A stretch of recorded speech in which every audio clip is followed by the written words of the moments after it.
Meeting will come to order. Barbara, please call the roll. We have Commissioners Berard, Funderburk, Levine, and Noonan present. Thank you. This proceeding is broadcast on Channel 35. The exact broadcast times can be found by contacting Channel 35. First item on the agenda is opening remarks by me, and I have none. And the next item on the agenda is a presentation of a service award honoring Captain Gail Green from Security Services Division upon completion of 40 years of department and city service.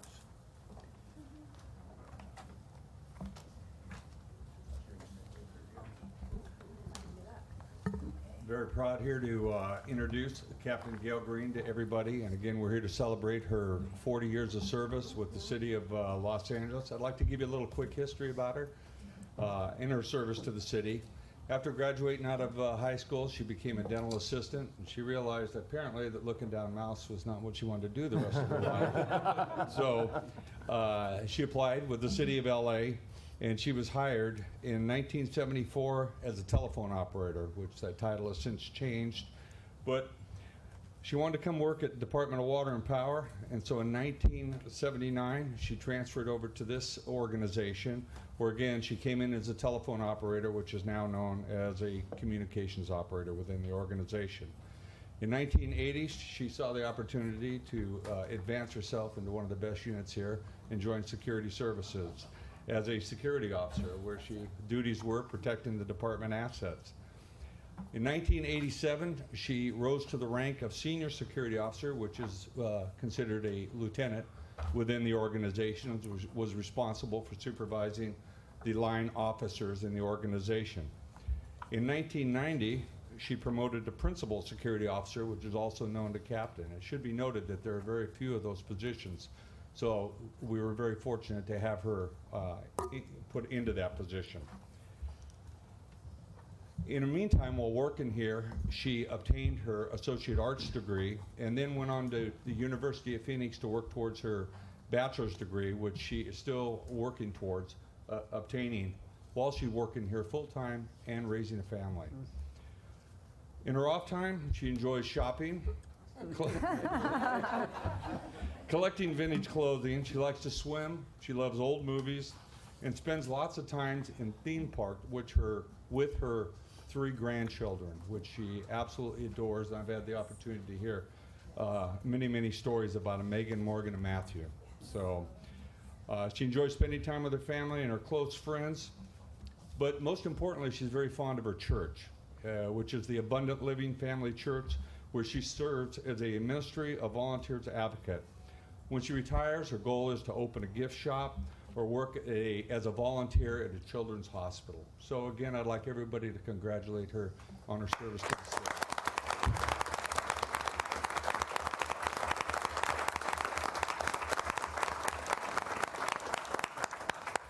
Well, congratulations on behalf of the entire board. We are very fortunate to have had your marvelous service, and congratulations. You don't look old enough to. I started when I was 10. That's what we thought. Me too. We have a pin here for you, so if you'll come up and, why don't you come up behind? And does anybody have a camera? I am told that there are some cameras here that are about to be deployed. Congratulations. Thank you, sir. Thank you. Let's see. I think I'll just hand it to Okay. you. Wow, look at that. 4 diamonds.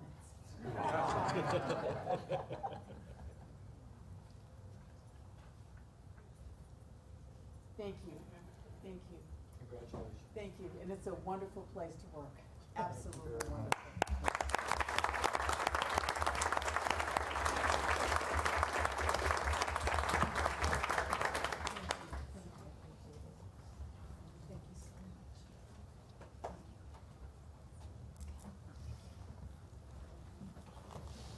Congratulations again.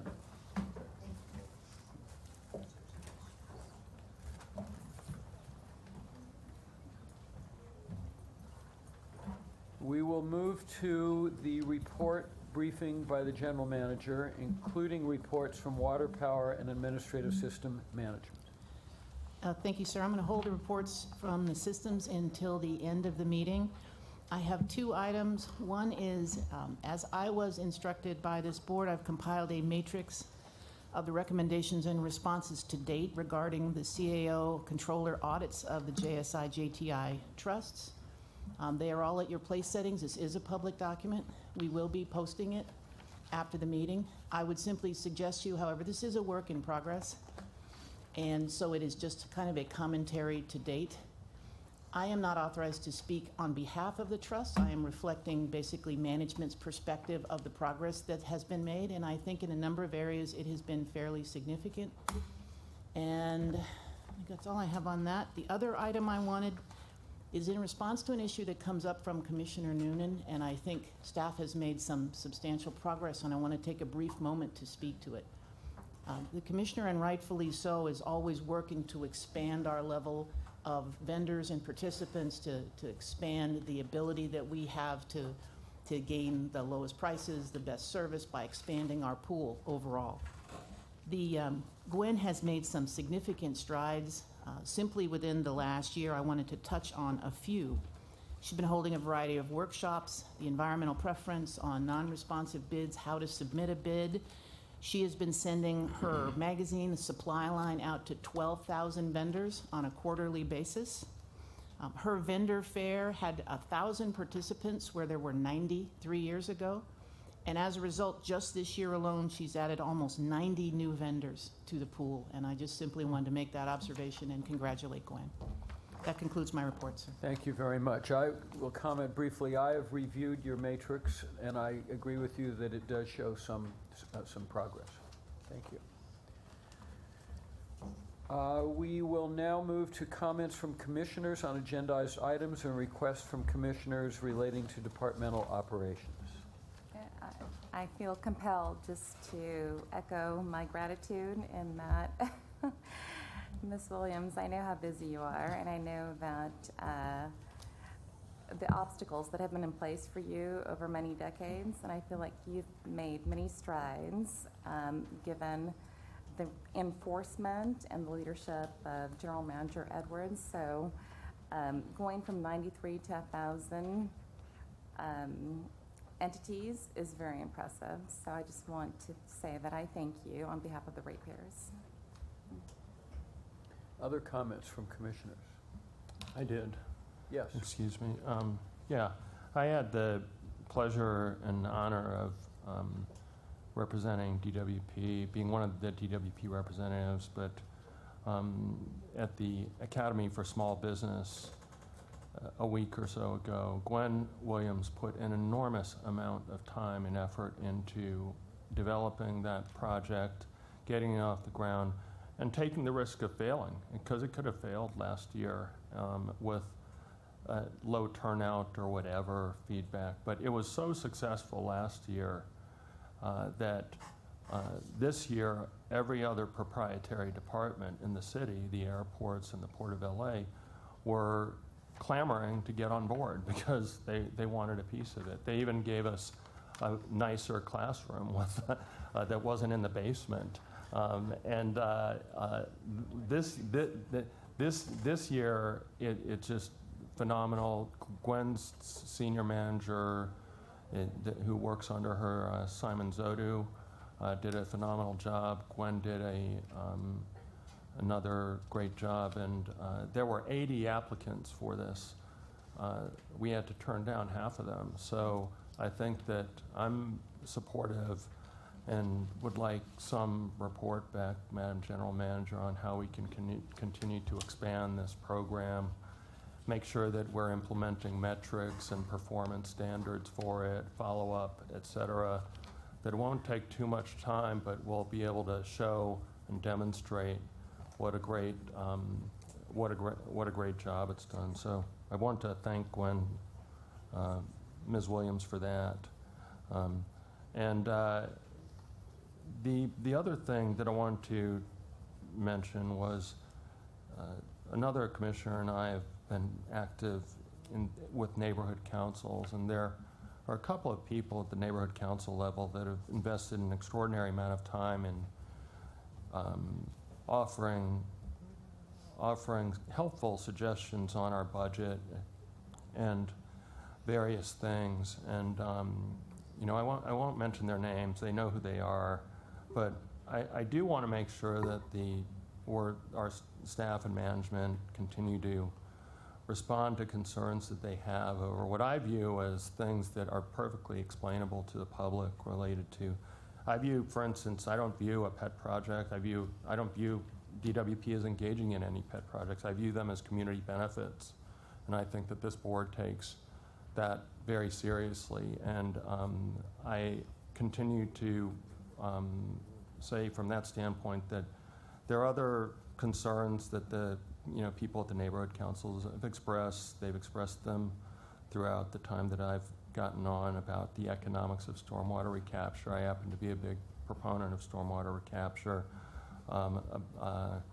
But just making sure that we are as responsive as possible and justifying for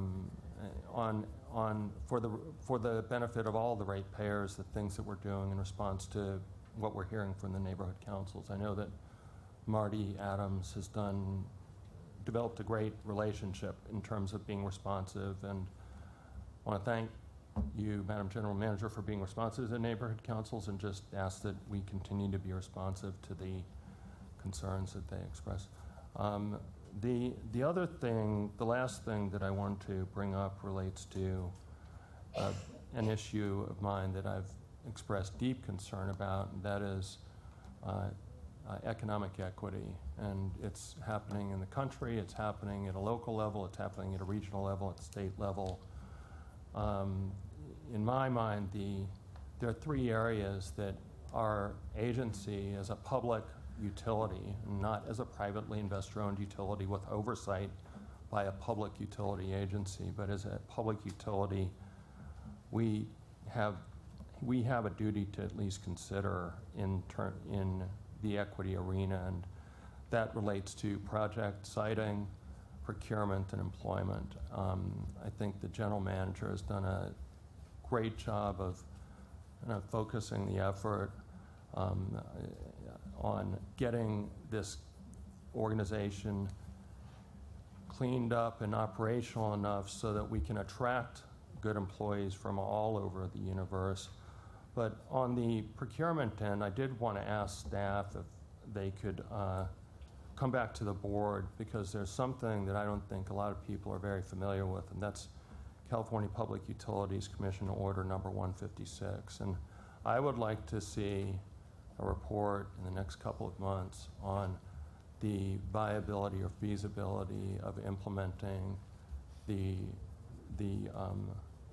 tools in the Order number 156 to further increase our supplier diversity. And this goes across the board, and it's consistent with the mayor's focused on women-owned businesses as well, because at the Small Business Academy we had a focus on women-owned businesses, and well, it wasn't to the exclusion of other businesses, but women-owned businesses were the focus. And I think that CPUC Order number 156 does a good job of trying to do that.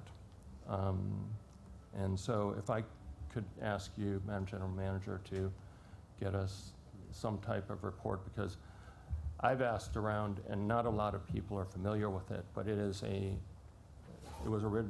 law championed by the California State Assembly, Member Gwen Moore, I believe, and it was passed, and then it was put on the CPUC to implement. And the CPUC, in implementing it, I think chose, there were no hard mandates, there were just suggestions, but it shined a light on who the investor-owned utilities like Edison, PG&E, Comcast, AT&T were doing business with at every level.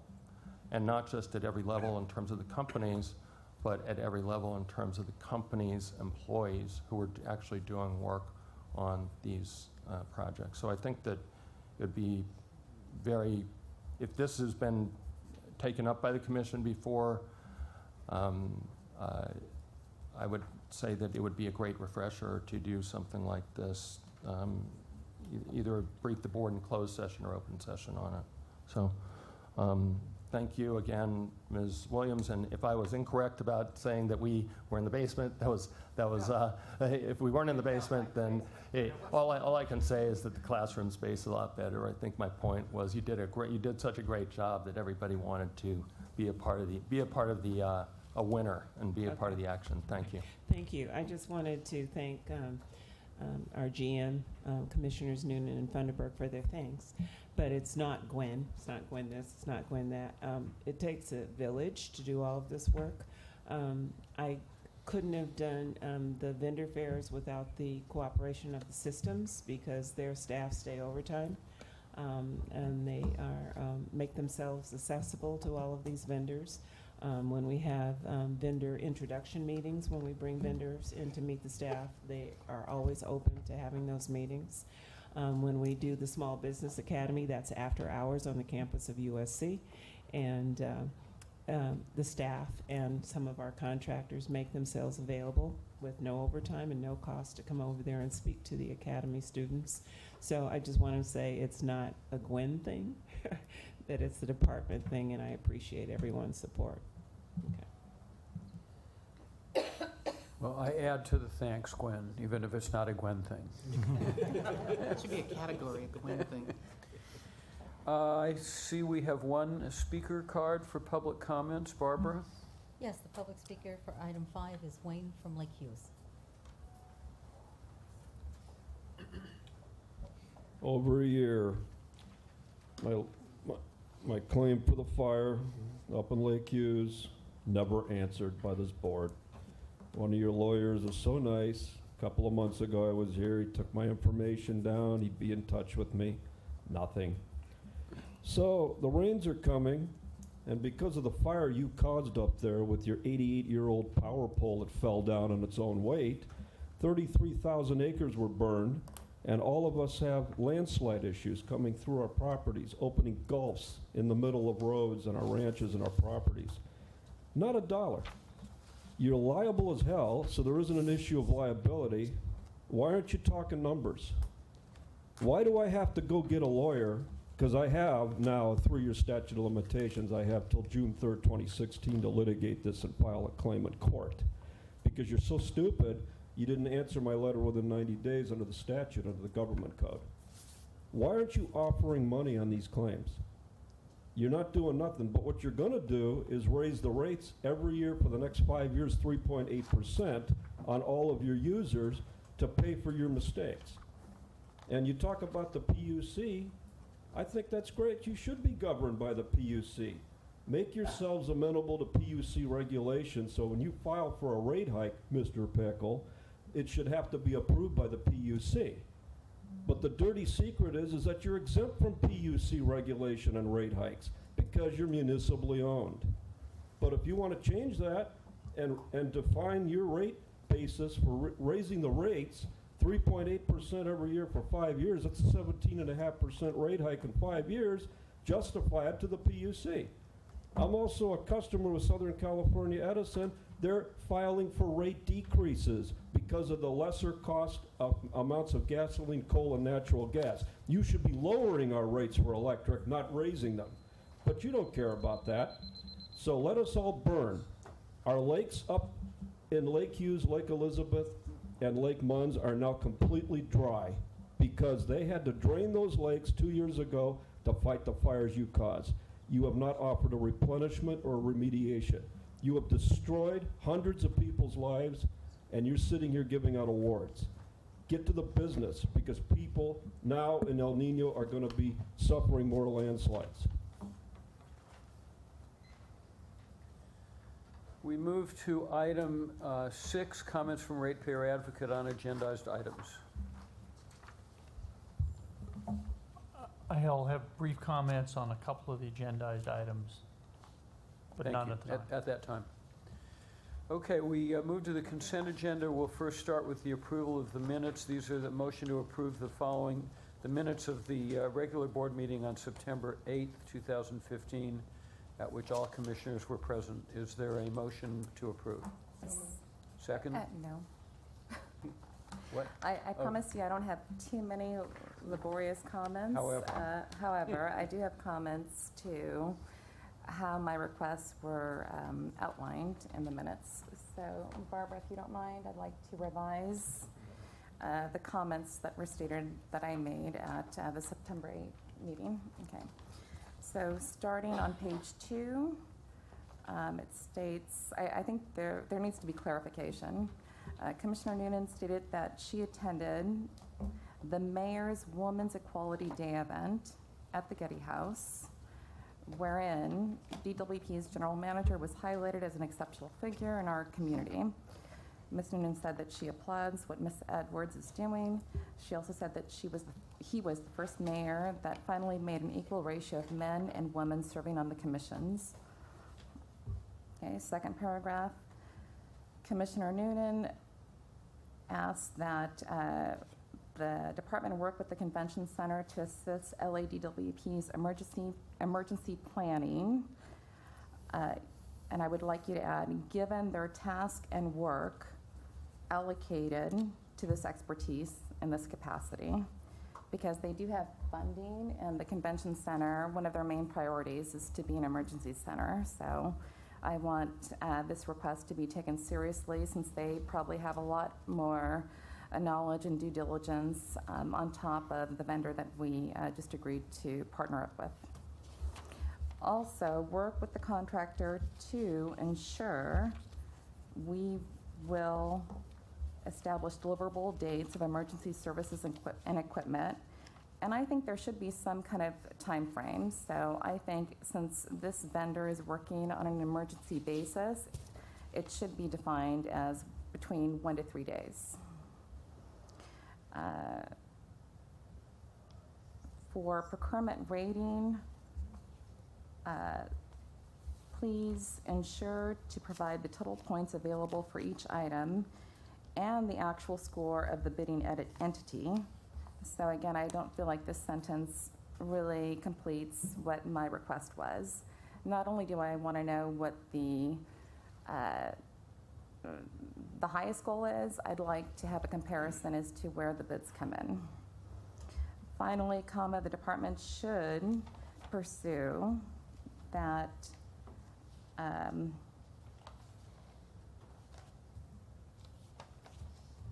sorry, I did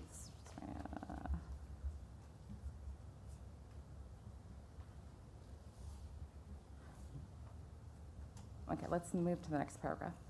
I can't even read my own penmanship, so I apologize. Okay, third paragraph, Commissioner Noonan. Why don't we stipulate that you and Barbara can revise this Okay. part of the minutes? All right, because there's other, I feel like a lot of the comments that I made at the last minute just aren't eloquently outlined as to what my expectations are. I don't think there's a problem to have you and Barbara Okay. conform the minutes to what you said. So until that is achieved, I will defer on approving the minutes, and perhaps they could be sent out, the revised minutes, so that we can vote on them again. Oh, well, we're prepared to authorize whatever changes you wish. So, Well, do you want me to try and do that now, or would no, you like to? you and Barbara can do it. I don't think we need to go over them all. Okay. Can I make a motion that we approve it as corrected, Yeah, as will be corrected. as will be corrected? Yeah, Okay. second. Thank Those in you. favor? Second. Aye. Aye, Mr. President, before you leave this one, yes. Barbara, will you send me an extraction of the minutes once they're corrected? Email me that separate copy. I'd also suggest that when there are extensive comments that are made by the board, particularly those that are action-oriented, that we try to provide them to that board member in advance so that they could provide you feedback to ensure that it gets into the minutes in a way that matches their expectations. Okay. Thank you. That's a good idea. Okay. Okay. The consent calendar currently contains items 8 through 15. Barbara, I see there's a speaker card on 13. I also see there is a speaker card on 16 and 2 closed session items. Are these different speakers or the same speaker? There's two different speakers. 16 is a different speaker than 13 and 19. And 13 and 19 are the same speaker? Yes. And is that also the same person who spoke on, as a public comment number 5? Yes. Okay, so I will note for that speaker's information that your cumulative remarks need to be limited to 5 minutes, including the remarks that were already made. So you'll have to decide how you want to allocate that time. But we will remove item 13 from the consent calendar so that if he wishes to include some of his 5 minutes on that item, he can do so. Sir? Yes. My sincerest apologies. We were just informed from legal that we're missing a document in 13, and we need to pull it for another meeting. Okay, so I'm 13 will sorry. be, is there a motion to defer item 13 to a subsequent meeting? So moved. Second. Those in favor? Aye. That is deferred. Okay, so we now have on the consent calendar items 8, 9, 10, 11, 12, 14, and 15. Do any commissioners wish to remove any of these items from the consent calendar? 12.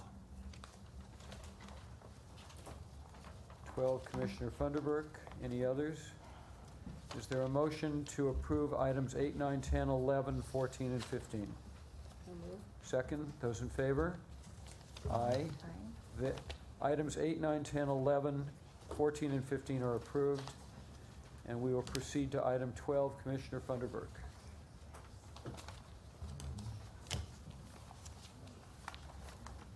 Yes, this is a water supply assessment, and we went over the process before. I have a problem with approving any water supply assessments in the middle of a drought. It rained, but it doesn't matter that it rained a lot or may rain a lot. It's a matter of whether it snows and where it snows, as everybody knows. And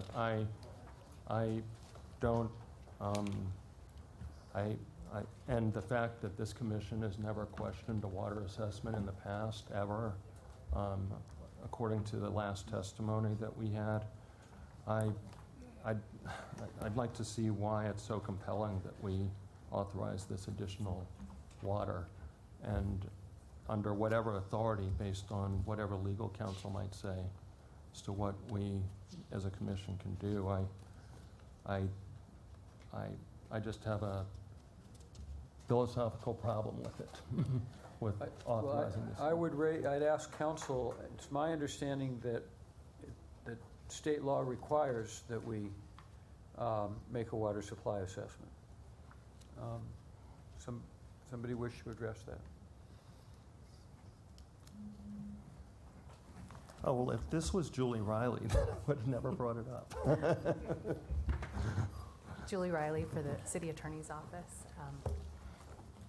The state law dealing with water supply assessments requires this board to determine whether adequate water supplies exist in the urban water management plan.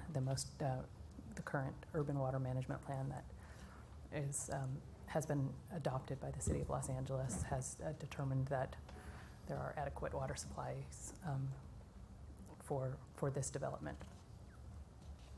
I assume they've taken the drought and other factors into consideration. They do take in low water year and water shortage conditions. Have they taken into account, I couldn't help but looked at two things, people that I have a great deal of respect for. One, our president, when he was interviewed on NBC talking about the great things that DWP has done and has plans to invest in the future, he was asked about El Nino, and the bottom line was we still need to think about conservation. And then I heard Felicia Marcus, the chairman of the State Water Board, who's going to appear on NPR tomorrow on the importance of considering conservation even when we're looking at an El Nino season. So one of the things that Chairman Marcus talked about was climate change, and the issue that I've heard myself as a commissioner here about how a few degree increase in temperature will create less snow and our rain will evaporate more. And it may not seem like a lot, but these are things that if we're basing our water supply assessments on the past, do our water supply assessments in the future project anything related to the potential increase in temperature that will impact water and snow and the concomitant availability of water?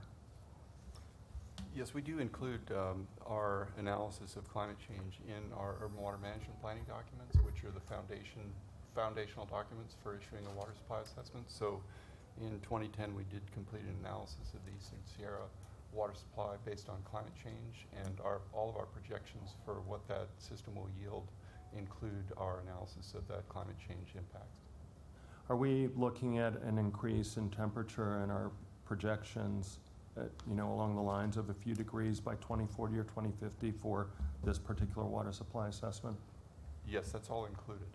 That's included? Yes.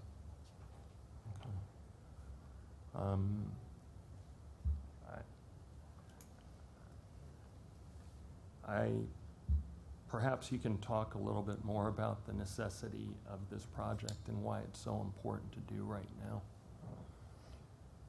Well, or are you really here just to speak to the water end of things and not why the project's important to do now?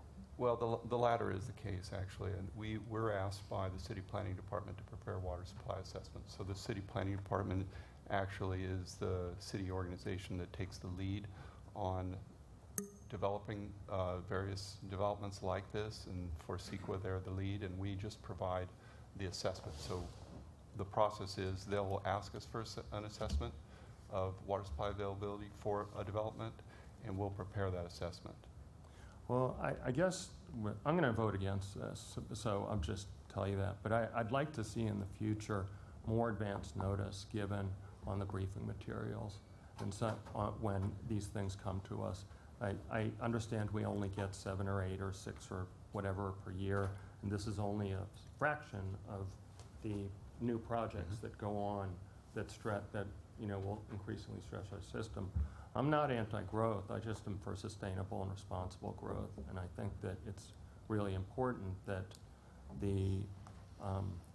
and I haven't looked at I didn't have time. I haven't looked at the climate change drill down in the materials so I have to say that it's not quite as informed as I'd like it to be. But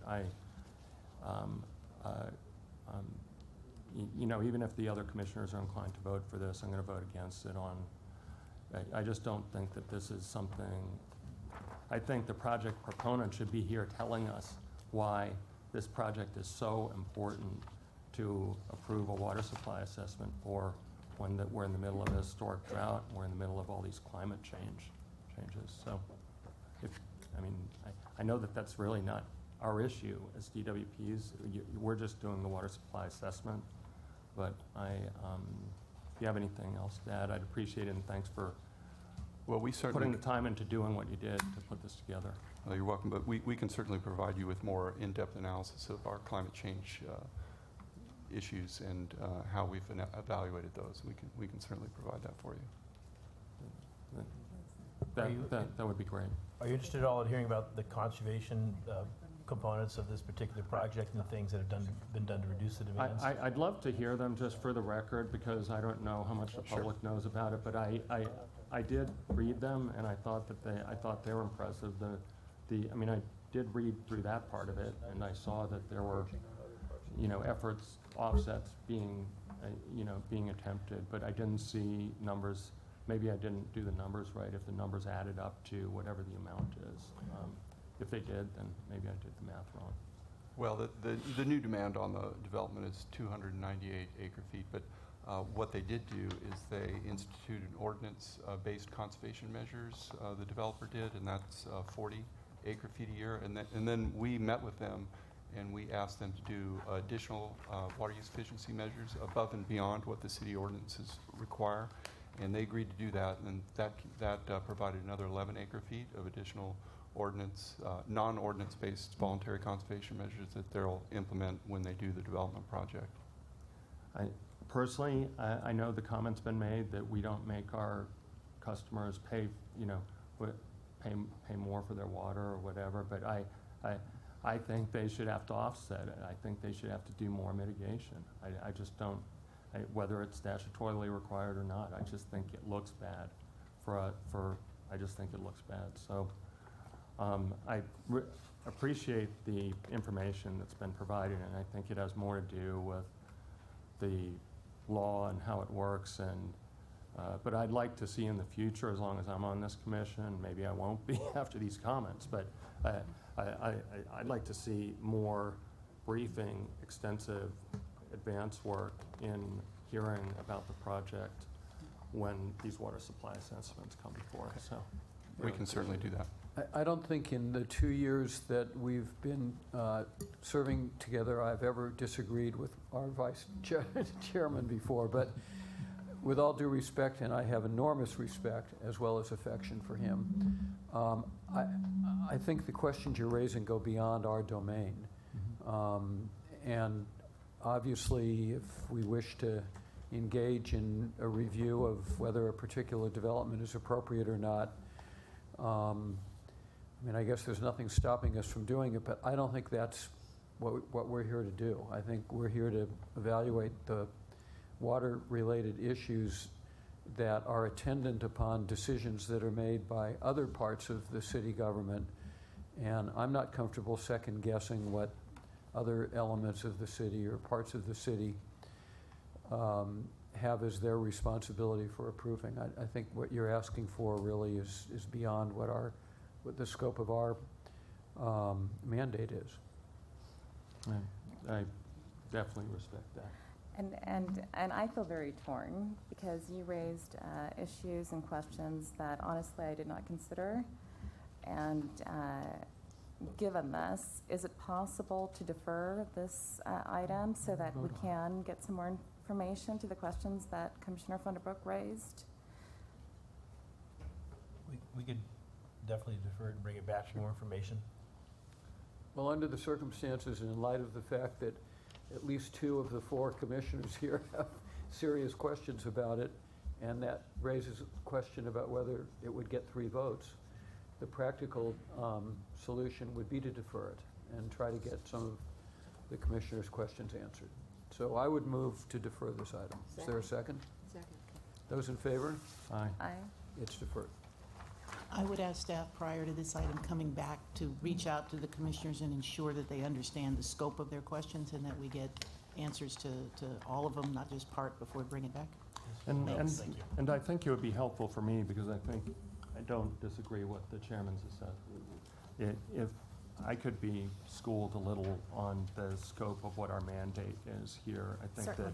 that would be really helpful in terms of the comments I make. Some of them are from a pure policy standpoint, which I think, may be a little outside of what our charge is. But I want to make sure that I'm acting within my charge and not being respectful of the chairman's opinion, which I happen to agree with as well. Thanks. Okay, well, that will take us to our one regular agenda item, item 16. Before the item is presented, we have one speaker card for item 16. Barbara? Okay, the speaker is Jessica Goodhart.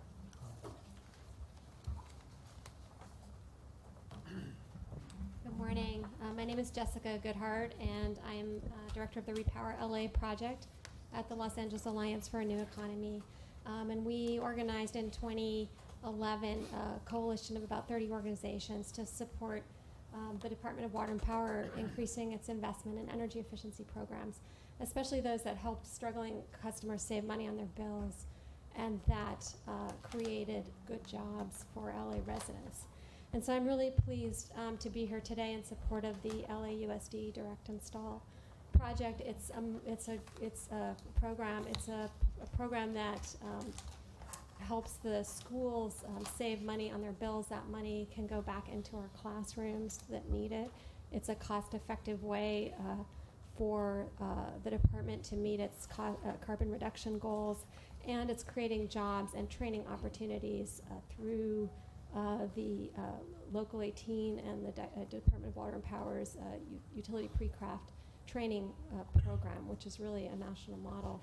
So I'm happy to support this proposal, and just really want to also underscore Commissioner Funderburk's point about the department really taking seriously that its investments are used to leverage community benefits, particularly at a time when we have so many people who are struggling to pay their bills and to find good jobs. And I think this is one model program that meets a lot of different goals at once. Thank you. Thank you. Who is presenting this item? Nancy. Excuse me, David.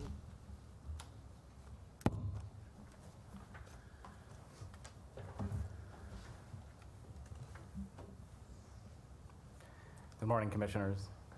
I'm David Jaco, the Director of the Efficiency Solutions Division here at DWP. And with me, I have Mark Hovatter of Los Angeles Unified, and also Gretchen Hardison from DWP on my staff.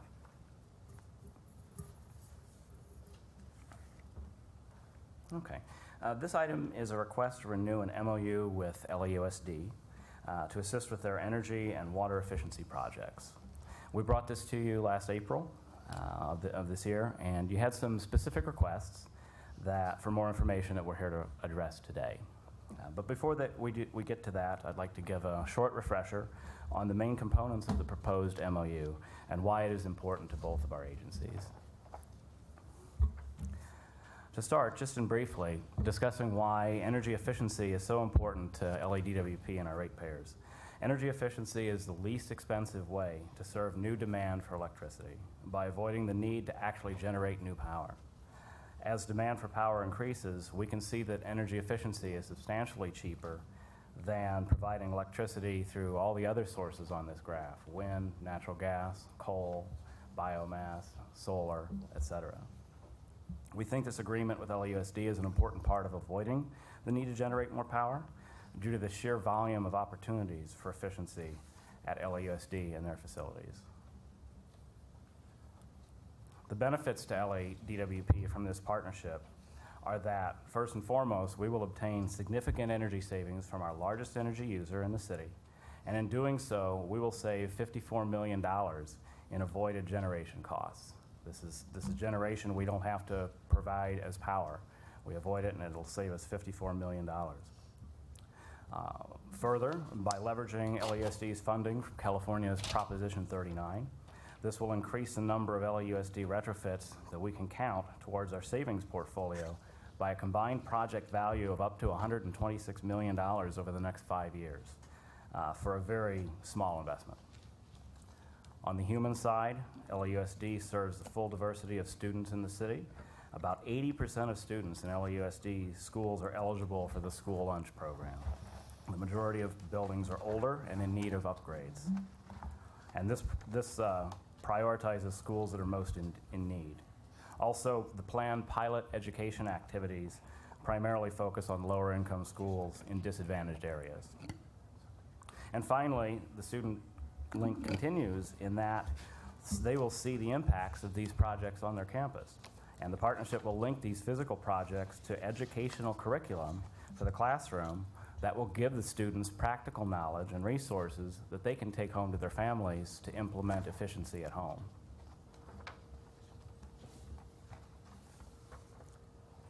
So to refresh the specifics of the 3-year MOU, they have not changed. The MOU has already been signed by LAUSD. It's a 3-year term, which is expected to provide 10% of the energy savings towards our lofty energy efficiency goals.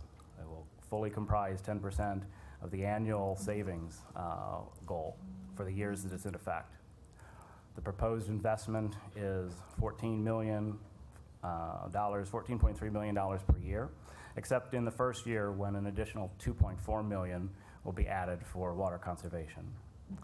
This program will build on the success of the previous MOU from 2012 to 2014, which also generated high savings, a career path for the utility pre-craft trainees, and identified further opportunities for more education, for some stormwater capture, and obviously the Proposition 39 opportunity.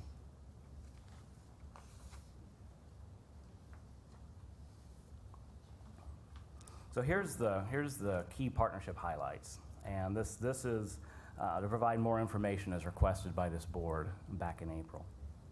LAUSD is investing approximately $350 million in school modernization and critical repair, renewable generation, and energy and water efficiency projects from a variety of funding sources. LADWP programs provide services where LAUSD has funding gaps. For example, our program will provide direct installation services for projects that aren't covered by LAUSD's other funding sources. The use of LADWP workforces leverages the experience we gained from the first MOU, the one from 2012 to 2014.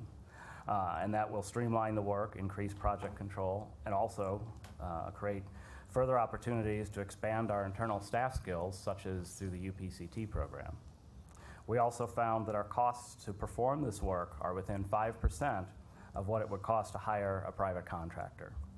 Our weighted, fully loaded labor cost is $72 per hour, and we found that using an outside contractor would be about $69 per hour.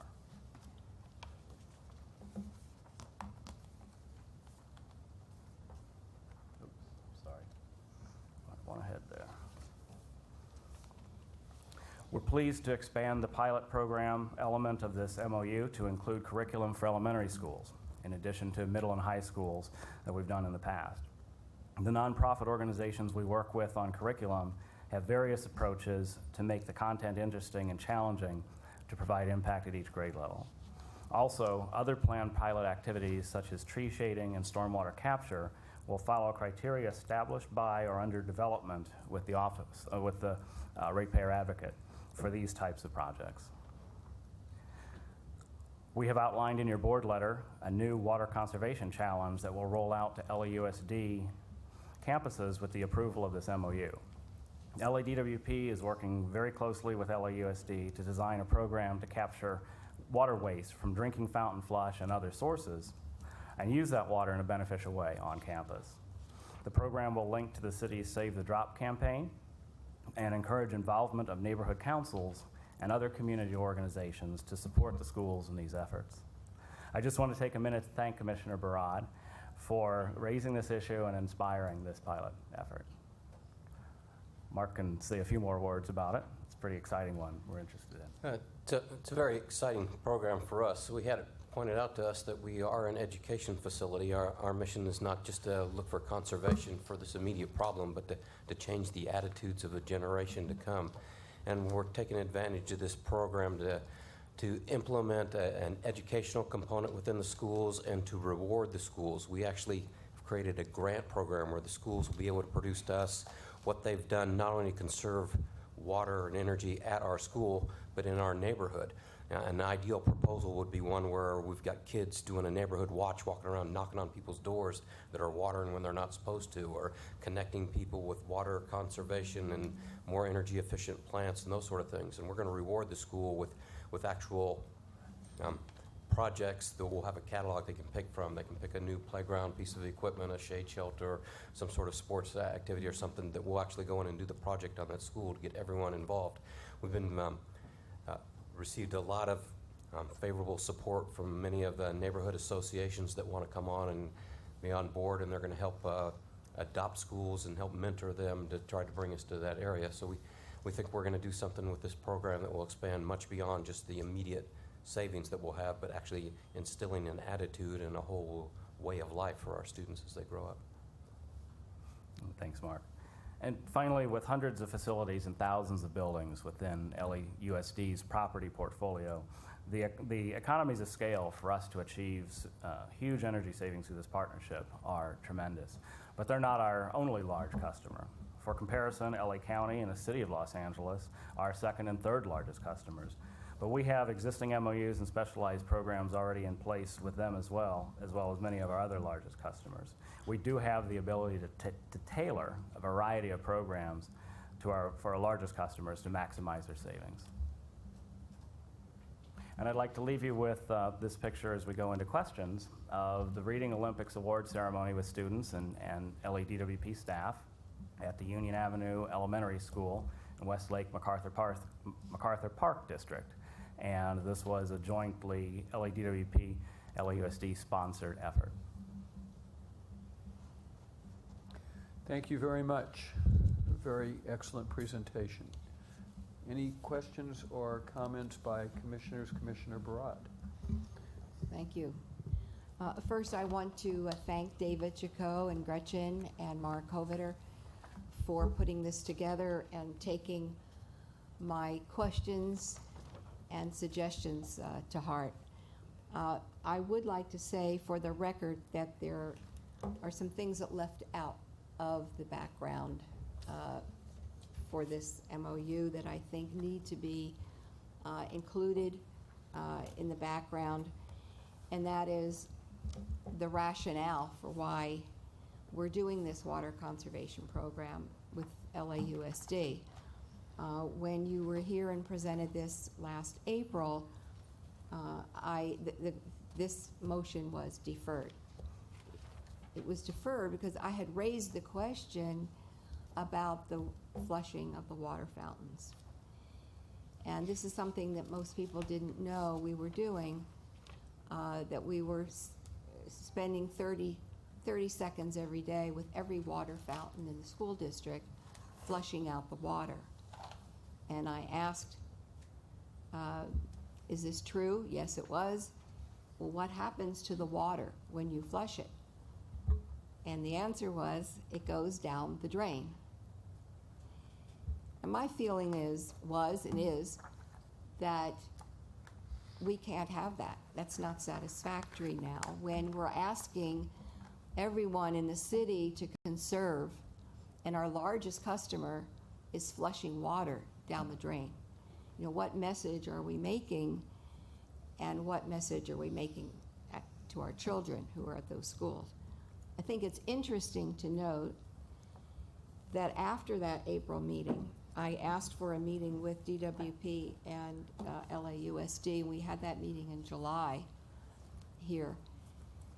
And I asked how many schools there are, LAUSD, and there are 800 campuses and 1,000 schools.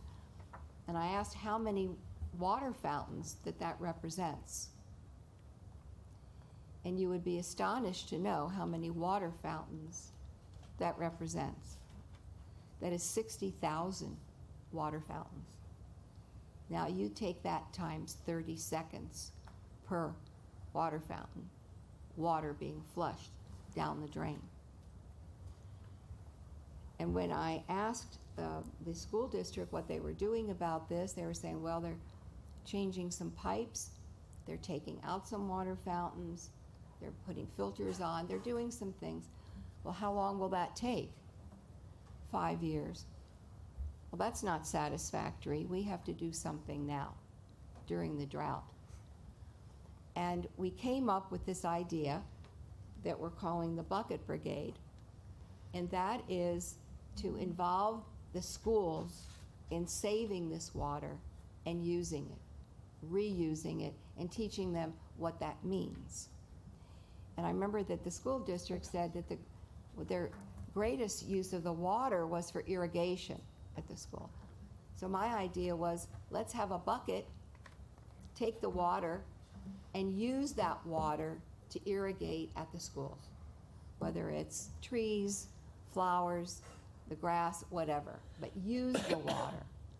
And that's when we came up with the idea of a challenge, and they would be competing against one another. We also talked about getting the buckets and a good price for the buckets, how big the buckets could be, so the students could actually pick it up. And I think we were told that that's, 30, how much, I asked how many gallons that would be, and I think it was it, what was it, do you remember that? It's one gallon is 8 pounds. And so we talked about how many gallons would come out of each of these faucets times 60,000. I mean, that's a lot of water. Anyway, when we talked about the buckets, and Mark said, well, that's a lot of money. I said, well, I'll make you an offer. If you do this program, I'll bring in all the neighborhood councils in the city, and we will help you fund these buckets and partner with you.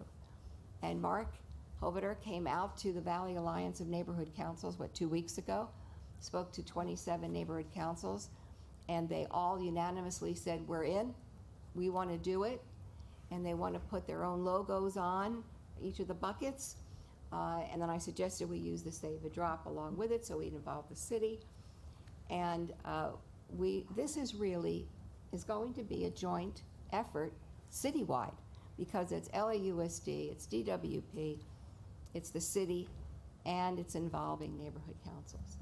And we hope to kick it off next month in the Valley, at a school in the Valley. I have asked our school board member, he said he wants to be at that press conference. And we're going to kick it off in the Valley because I think it's most appropriate because of the climate and the use of water in the Valley. And I think that this is a great way to involve the neighborhood councils. They're going to come in and help. And I think we're also teaching our students what it means when we talk about water conservation. And hopefully they will go home and carry this through with water reuse, because I know my cooking is all very different now. I save all the water and take it out and water. The other thing is, when you wait for the water to get hot in the shower, you need a bucket in there. So I think this is what we also talked about when you were here in April, that we need to involve the elementary schools in this as well. It's a very good learning tool, and I think there's great community benefits. So I think that I would like to see in this background why this was deferred, what the objection was, and it's not enough for me that it just says we're going to have $20 million for drinking fountain upgrade. We're going way beyond that, and I think I'm very excited about it. I hope our commission is excited too, and I want to thank you all for being part of it and helping. Well, I will take responsibility as for one of the main reasons why this item was deferred. And I appreciate your thoughts and your perspective. And I do think a lot of great things could come out of this partnership and this work. And I will start by acknowledging, the wording on page 7. And idealistically, it sounds very, very good. LADWP and LAUSD agree that LAUSD facilities present a unique opportunity to pilot, I disagree with that word, but to pilot both technological approaches to enhancing efficiency as well as educational methods to raising awareness around actionable measures and behaviors that can increase efficient use of resources. Okay. First of all, I agree with this ideology, but why are our ratepayers that we're accountable for taking on the complete expense for a 3-tier redundancy scenario? If you read the contract, we're paying our union workers, we're paying LAUSD union workers, and we're paying a third party. So as it is, every year we're committed, aside from just the infrastructure, we're agreeing to paying multi-million dollars for our staff, for their staff, and for a third-tier project manager. And I think the closest analogy I can make is if you were going to do a remodel in your home, would you want to pay 3 different vendors to oversee the remodel in your home? And I take dispute with the word pilot, because I think that at this point we're very well versed on what we can accomplish if we do decide to make this investment to LAUSD. It's not like we're trying out new technology. We're making an investment, so it's not a pilot program. Mind you, they're one of our biggest customers, and LAUSD has a bigger budget than the City of LA. They have a bigger budget than the Department of Water and Power. So why is this befallen on us to take the entire expenditure and pay 3 different service groups to make sure that things that are very, very easily done, like replacing light bulbs and things of that nature, be done? We just made a huge investment in La Kretz. where one of the main selling points was that children would be going on field trips to learn about water conservation, renewable energy. So why, again, are the ratepayers paying for not just that museum, that educational facility, but why are we paying 3 times as much to agree to this program? It just does not make sense to me. Well, there's no overlap in those services that are provided by the 3 that you cite. So it's not duplicative or triplicative in terms of the work. I mean, I've been stopped before today, and I respect that. But I mean, we could also meet in private. I mean, I have all of these notes marked up where it's like, we are responsible for paying our employees. We're responsible for paying the LAUSD employees. We're responsible for paying a third-party project manager $300,000 a year. On top of that, at the end of it, we have to pay another party to oversee that everything worked out well.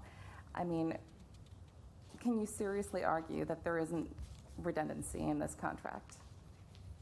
There's elements, those different labor allocations are for different components of the overall MOU. The MOU has multiple prongs. The pilot activities are for educational and technology development and things we can pilot within LAUSD's school systems. That's about $1 million a year, $2 million with the water side. The direct install program, which is the bulk of the MOU, which is $12 million a year, the same as it was in the previous MOU, is where LADWP staff is performing the installations with support from LAUSD.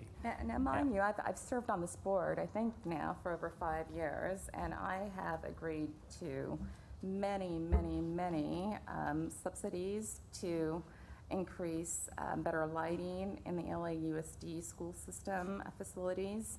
And so where's the backup? I mean, a lot of this work has been done over 5 years. So it's not like this is a novel event. The previous board has agreed to multi-million-dollar expenditures to ensure that a more efficient lighting is in place at our school systems or at our public school systems. So where is that backup? Where is the information as to how many other contracts we've executed? This is not novel. I've seen this before many times. LAUSD has over 600 schools in our service territory, and with the previous direct install program, we served 15. They do have a number of other activities underway, but the potential still is phenomenal. We've identified the next 100 or so schools. But don't you think it would make sense to provide that history so that you could share with the ratepayers? This is, in your bill, you have allowed this amount of money to go to LAUSD, even though they do have a bigger budget than the City of LA, than the Department of Water and Power, and we've accomplished this. And now we're asking for another huge, huge, huge subsidy to, I understand, raise our renewable goals, but at the same token, that history is missing, and I don't have the figures in front of me, but I do know, having served on this board before, that we've already allocated multi-million-dollar contracts to facilitating and subsidizing LAUSD. Do you have those numbers? For what we've done in energy efficiency, yes, but for some of those broader efforts that may include rate, there were special rates in the 90s, there were other things like that I believe you're alluding to. In the 2000s, we don't have that right now. Okay, well, my advice is, since this item was deferred once before, with all due respect, in the future, I think that you should have all of those figures available, because I'm voting against this measure for the reasons that I've stated before and currently. I feel that even though you've offered some superficial insight, I think the redundancy and the lack of history and transparency is something that I could not feel comfortable approving at this point. Other comments from commissioners? I had comments. I think that, and I appreciate Commissioner Noonan's concerns that she's expressed, and the specific ones of Commissioner Broad. She's invested an enormous amount of time putting this coalition together to be supportive what I'm hearing is, I think that philosophically, we're really supportive of this, and I want to thank the LAUSD people in particular, because I personally value that partnership that we have and the work that David Jaco and Nancy Sutley and others have done to get this together. My question was, because I want to look at it from a different perspective, was, are we leaving any money on the table here by delaying too much longer? I mean, I might be in favor of deferring this, but is there any other money, that matching funds or anything that is coming into the direct install program that's just kind of, it's money that we're leaving on the table by not taking advantage of getting this into place? Well, there's potentially money from some of LASD's other funding sources that we could talk about, specifically with the Proposition 39 money for energy and water efficiency retrofits. That does have an expiration date on it. And what is the expiration date? It's 5 years after the end of the program, I recall. So it's got a ways, but the issue is that with the projects not necessarily being installed now, those opportunities for savings are not being achieved now. So we're not getting those front-loaded benefits. And we've only done 15 or 30 out of the 600 schools, or have other schools been done through other mechanisms? We've done 15 of the 600 through the DI program. We don't estimate that all 600 are appropriate to DI, to direct install. Perhaps a third to half, so 200 to 300 schools. But that requires a school level assessment. But there's the other funding sources. For example, the Prop 39 money is better suited to the energy efficiency opportunities in some of the other schools. So we have ways to sort out and analyze each school as to whether it's codified in the MOU that will do this, to determine what the correct pathway is, what the best program is for this particular school to go through to get the benefit. When we add these various benefits together, that helps us make more significant progress on that enormous population of schools, of 600 schools. So delaying any one part of this, yes, it does push out energy savings we could be having today, educational opportunities for students that we could be having today. It defers those as a fact. Yeah, so eventually things will get delayed. Are we losing something? Is it more lost opportunity cost? Yeah, it would be more lost opportunity cost. It would be less projects getting done in a timely manner. It would be more stress on LAUSD's finances because of the energy and water savings not appearing as quickly. It would be deferral of our achievement of our goals and the not getting those avoided costs of generation that go along with the program pace here. This program potentially constitutes 10% of our energy efficiency portfolio, and it's budgeted. These aren't incremental funds. This is in the current energy efficiency budget, and it's about 10% of the budget, and it's about 10% of the savings. Being our largest customer with this tremendous amount of energy efficiency opportunity, it makes sense to us to mine, pardon the expression, but mine this customer's opportunity as thoroughly and directly as we can, since basically it's low-hanging fruit for our larger goals. I'd like to learn a little bit more. I'd really like to encourage LAUSD to continue to work with us. I think LAUSD, like other institutions, names unknown, gets a bad rap sometimes for what it does. And while you're here, if you could just take back to your board members and management, we're looking for good people too. So please send us some people over the next 5 or 10 years, get them into the pre-craft training program if they're just getting their GEDs, and we're looking for good people as well. But apart from that, I know that the chairman wants to move things along here. I would defer to my commissioner, and I think that Christina raises some good points. I would like to encourage us to work forward quickly and steadily to get this brought back before, if we have to get this pushed forward, because I do the urgency of getting it done and not losing opportunity costs, I do believe, is an important factor. I would hope that we don't defer this again. I fully respect Commissioner Noonan's concerns, and I share her view that there could be and should be some additional background. President she Levine, does- I have a little addition that might help. Okay. We support, the ratepayer advocate supports this project. With a couple minor qualifications, and we feel this should move ahead. The minor qualifications are in a couple of the pilot areas involving shading of, planting of trees. They should be trees that shade buildings, and Mr. Jaco has noted that. And another pilot area, the stormwater capture project, should be reviewed in the same process as any other distributed stormwater capture projects. And finally, there should be a little bit more transparency on the hourly rates. LAUSD has their hourly rates in the agreement. We feel in the future, DWP's hourly rates charged to this should be transparent as well. But we believe that this should go ahead. Today. Yes, that's... Okay. that- All right. Yep.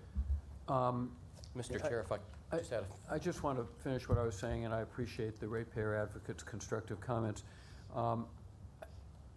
Commissioner Noonan does have a institutional memory that is deeper than the rest of ours because she had 3 additional years of service on the prior board.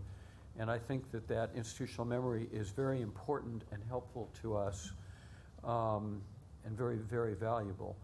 And I think her structural suggestions with regard to additional background are also completely appropriate. Having said that, I think it would be unfortunate, particularly for the reasons that David has mentioned, if we defer this any longer. And I also want to salute Commissioner Barad's efforts that have led to this extremely constructive water conserving approach. It's going to make a difference, and it's very helpful. Thank you, thank you. I wanted to ask Mark a question. I notice on page 9 of our briefing, it says that this program that we just talked about, the flushing of the water and the conserving, is a voluntary program. So what does that mean? Voluntary meaning if you want to still have the benefit of the drinking fountain, that you have to comply with this. If not, we would take the drinking fountain out of service. Also, you mentioned before the 5 years. We've stepped up our program quite a bit. We have an approved and funded project for $20 million. It's my intent to have everything off of Flushing within 1 year. And also, I could just comment on the suggestions you made. Those are all great suggestions, and we certainly intend to incorporate that. And lastly, to some of the thoughts, you mentioned why should the taxpayers or the ratepayers take on all of this?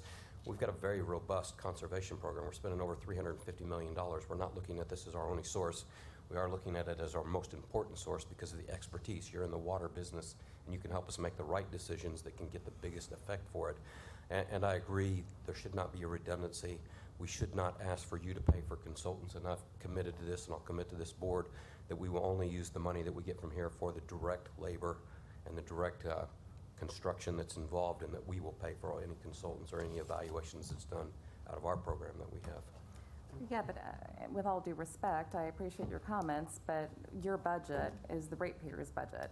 So you're working off what people are paying in their bill. So my last comments for this item is I know that we work within a very complex political system here in Los Angeles. To me, I mean, I feel like there's so much redundancy and so much abuse within this contract. I will state that I think that the unions are behind this agenda item. And even though I know that it was deferred and you came back, I feel that a lot of the questions that I asked originally were not addressed, including the history of the subsidies that we've given LAUSD. So given my fiduciary responsibility to the ratepayers, I feel compelled to speak my voice. And you know, my last comment is, you know, where's the accountability of getting the proposed work done in a cost-effective and intelligent manner on behalf of the ratepayers who you request pay for it. You know, we all want what's best for LA. I think that most Angelenos want us to realize our goals for renewable energy. I think most Angelenos want our public school systems to be not only offering the best education, but to house their children in a safe and forward-thinking environment. But I think this contract just has a lot of abuses, and so, as you know, I'm going to vote no on this. If I may. Dr. Pickle? Over the last year and a half, we've worked with Mr. Jaco's team and to develop measures of their economic performance on the whole portfolio of environmental and conservation measures.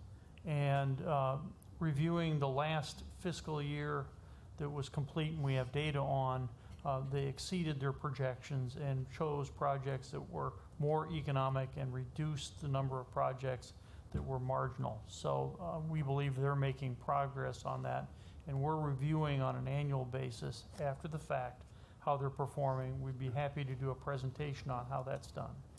Well, mind you, I do have a lot of respect for my fellow colleagues here at the Department of Water and Power, but when you say, you know, they're exceeding their goals, their budget, on what bar? Because the previous contracts that I've seen related to LAUSD, our ratepayers pick up the entire expenditure, even though they have a bigger budget. And so I think the bar is set low, and I think it should be higher, and I think there should be a better partnership with what LAUSD and the Department of Water and Power want to achieve to realize mutually shared goals. May I ask our ratepayer question? In reviewing this, this says that we will commit up to over $45 million for 3 years. Do you feel that we're going to get, are we going to see the results of this? We will have savings?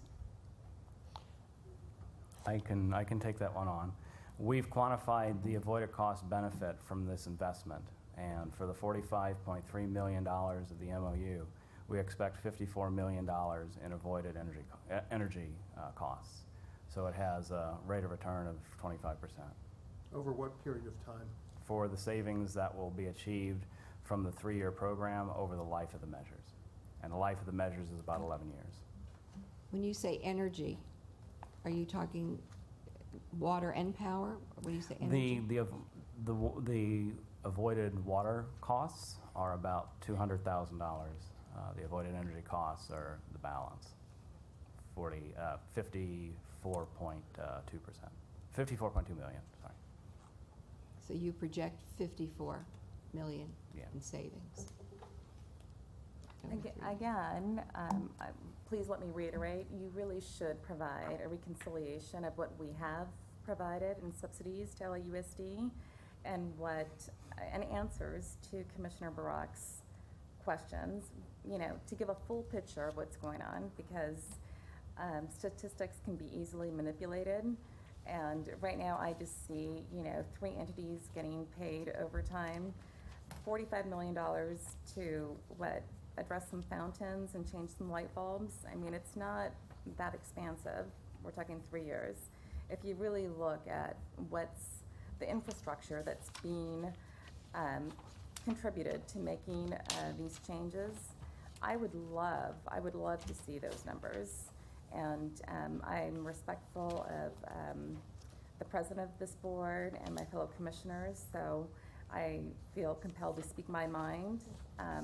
But I do think even after this passes, whether it does or does not, I really would like a reconciliation of the savings that you just promised, Commissioner Barak, the infrastructure that's going to be in place given this contract. And also, you know, I would like line items as to the 3 entities that are going to be paid to do this work, because to me this is just wasteful expenditures. Further discussion?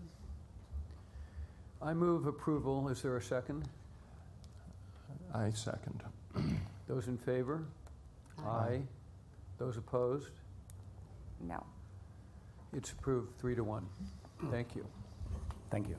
Mr. President, you Yes. give me just a moment. I want to make extremely clear, I download the audio record from this meeting and create a list of follow-up items, run them by the commissioners to ensure that they represent the totality of their interest, and then we're going to respond in writing. Thank you. Thank you for that. Thank you. I appreciate that, Thank yeah. you. Good. We move to file items 17A, financial services for July. Unless there's any, if there's any questions, I can answer. Any questions? No questions. CAO, August. Over this side. You have a report in your binders, and I do have a PowerPoint to just go over a few things that I'd like to highlight from that report. In order to continue with Mayor Garcetti's goals for LADWP of rebuilding customer confidence and improving customer service, we looked at the mayor's dashboard, and we included that in a different format here with monthly results, so you could see some of the trends as we're moving through this at a longer duration. The first one is the call wait time. As you could see, those wait times have gone down. We show November 2013 as the first bar, which is immediately after going live or very quickly after going live. And then you could see there's May 2015, June, July, and August. Wait times have been consistently going down, and for August they remained average wait times under 2 minutes. The next one, which is estimated bills, goal of 5%, which is the industry average for the last 4 months. And in fact, a lot more previous to that, we've accomplished that goal. You've been very supportive as a board in approving incentives for paperless enrollments, which, you know, if we can do everything paperless, it's green, it saves energy, it saves money. We've surpassed the 240,000 customer goal. We're at 244,000, and you can see that just steadily increasing each month. And my thought is we might come back at the end of the trial period and extend that once more, because that incentive is really encouraging people to go paperless. The amount owed by customers paying late, and this is the accounts receivable for customers over 60 days, has been decreasing, though you can see in August it went up just a little bit. And I'll explain why. We spent much of the summer focusing extensively on customers going into payment plans. And you can see that here. We have had for the last 3 months about 60,000 customers on payment plans. And to explain a little more on this, what you can see is the number of customers on payment plans has remained about the same, but the amounts are going down, which represents two things: customers paying off the amount they owe, and customers who are entering payment plans that owe less. And if you recall, we've come to the board and explained the threshold on which we start the collections activities. And in order to balance those with phone wait times, we kind of looked at the thresholds. Commercial accounts have always been $200 if you have over $200 that you owe for longer than 19 days, we start that collection process, at least for most of 2015. Reading from the bottom up, you could see in January, if you're a residential customer, we'd start collection efforts if you owed more than $2,500 for 60 days. And just it steadily declined to where we are now at if you owe over $200 for longer than 60 days. We're starting the collection efforts, and those collection efforts put you right back into those payment plans. And so we anticipate, again, the continued level of payment plans. Because if you owe an amount, we want you to go on that payment plan so that you can afford your bill and we can recover the funds. Moving on to another item, we do survey our customers to see what their experience has been with us. This represents the contacts via phone, and it's a little hard to read, but the first bar is October and November of 2014. The middle bar is April of 2015, and the bar on the right is July of 2015. And what you can basically see is steadily improving customer responses, customer survey responses to their experience when they call LADWP on the phone. And I just think this represents a tremendous kind of indicator of what our customer service reps are doing when they interact with customers. Almost every ranking is over 90% by the independent firm that does this survey. So it's not us doing the survey, it's a firm called RKS. They do an independent survey. We've still got, obviously, a lot of room for improvement. On the bottom right, there's an interesting statistic. The reason for the phone call, about a year ago, over 40% were calling to ask questions about the bill. That's down to about 28% now.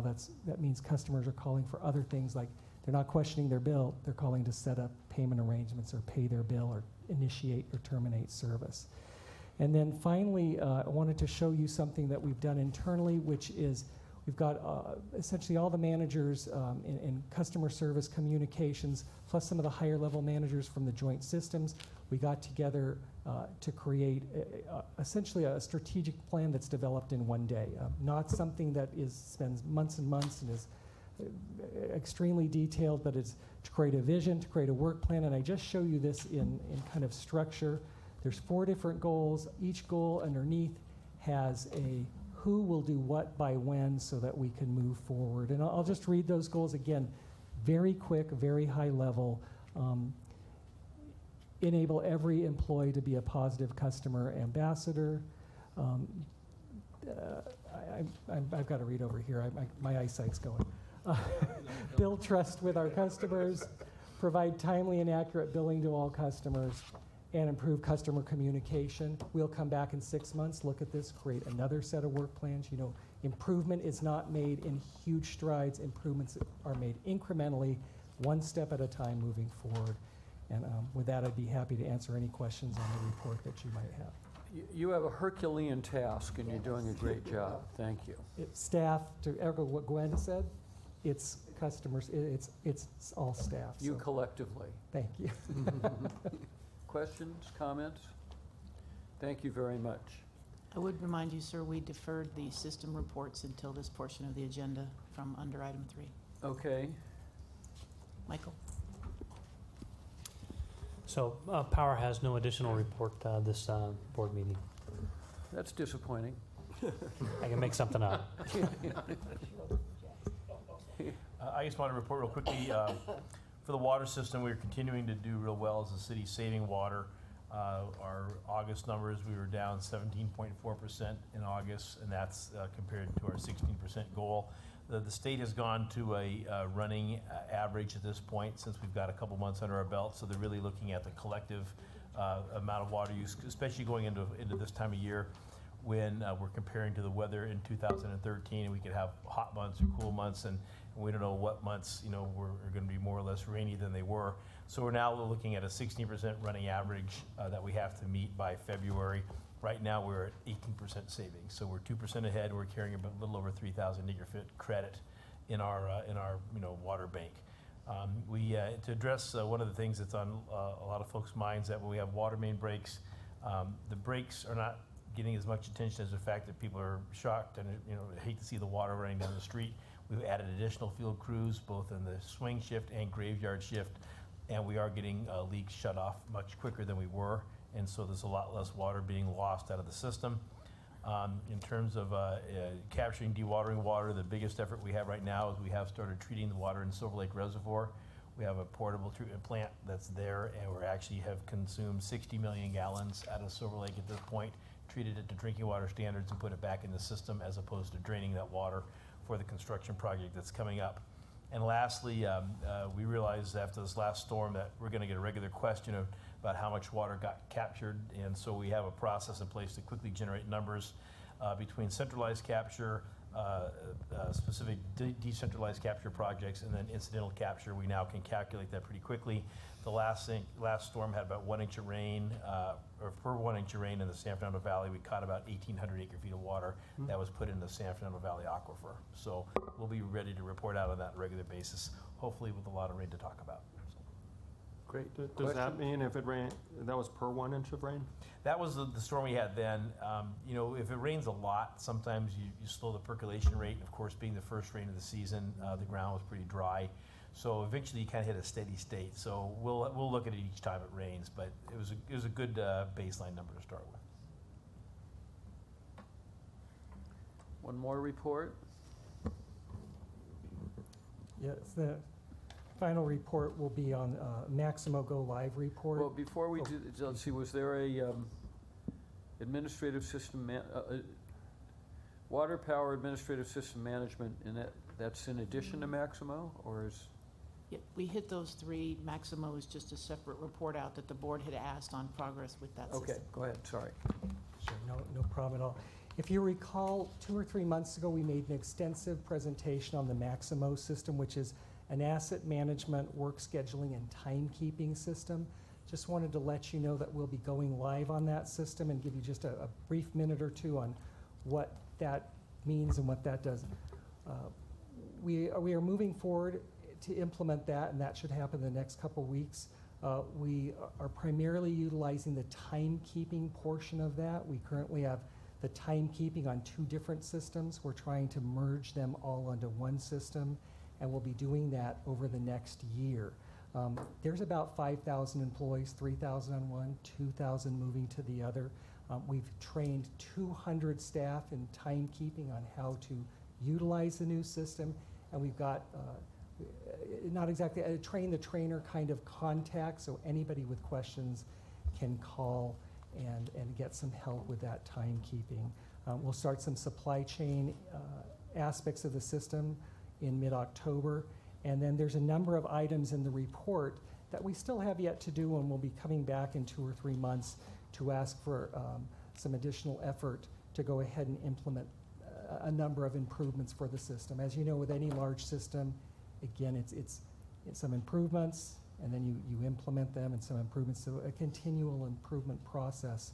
But we are starting that, and we'll be moving forward in the next few weeks. Be happy to answer any questions you might have in addition to that. Any questions?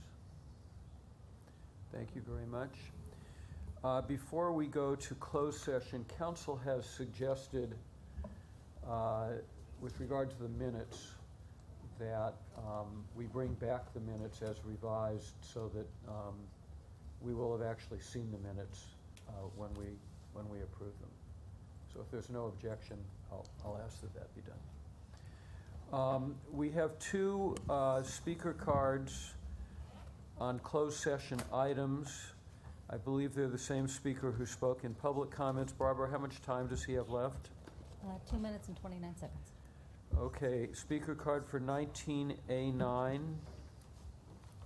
Wayne from Lake Hughes. Yes, this deals with the Price Waterhouse Coopers, the software you bought. It didn't work, so now you're suing them and blaming them because you couldn't get the software to work. Isn't that funny? You don't have the expertise to implement a software package for billing. Isn't that funny? So Price Waterhouse is the bad guys, but they aggressively are defending the case. So you're going to raise all this ratepayer money to hire all these $700 an hour lawyers. But you see, Price Waterhouse isn't like me. You're not going to step on them like you step on me and the rest of the people. They're going to step on you. And what they're going to do is they're going to win, and they're going to get attorney's fees. So you're going to make them a lot of money because you will not concede liability.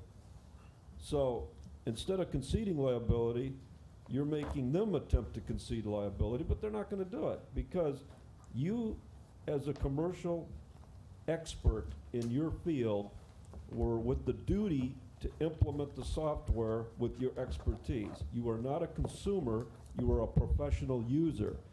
This lawsuit is not only unfounded, it's frivolous, and the court should throw it out as frivolous, award Price Waterhouse all of their attorney's fees and punitive damages against your utility. So hopefully, if somebody's here for Price Waterhouse, they'll move forward with that. And finally, we had our little boo-boo today. Your JSI and your JTI, aren't those the Joint Safety Institutes and the Joint Training Institutes? Come on, everybody say it. Joint Safety Institute, Joint Training Institute, that gets $4 million a year to do what? Nothing. It goes to the IBEW union that took the $40 million, shoved it down its left pocket, and ran with the money. And you're still open for business.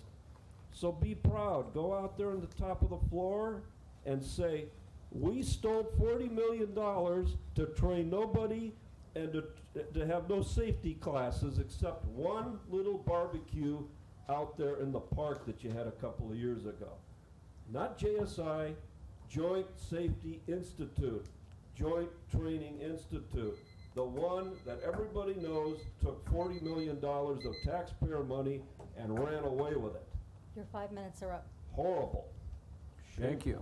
And finally, I Your time urge is up, sir. everybody to get a bucket. Yes, I'm gonna get a bucket. I'm gonna bring it here next time. And I'm gonna teach everybody how to go in the bathroom, in the bucket. All right? You people are crooks. You're crooks. All right? You're crooks. You burnt my ranch down. All right? I'm gonna get my stuff. You're not gonna hear the last of it. And I urge all these people suing this utility to get their asses because they do this to everybody. Council, what are the magic words for closed session? The board shall report any action taken in closed session and the vote or abstention of every member present thereon in accordance with section 54, 957.1 of the California Government Code. We will recess into closed session.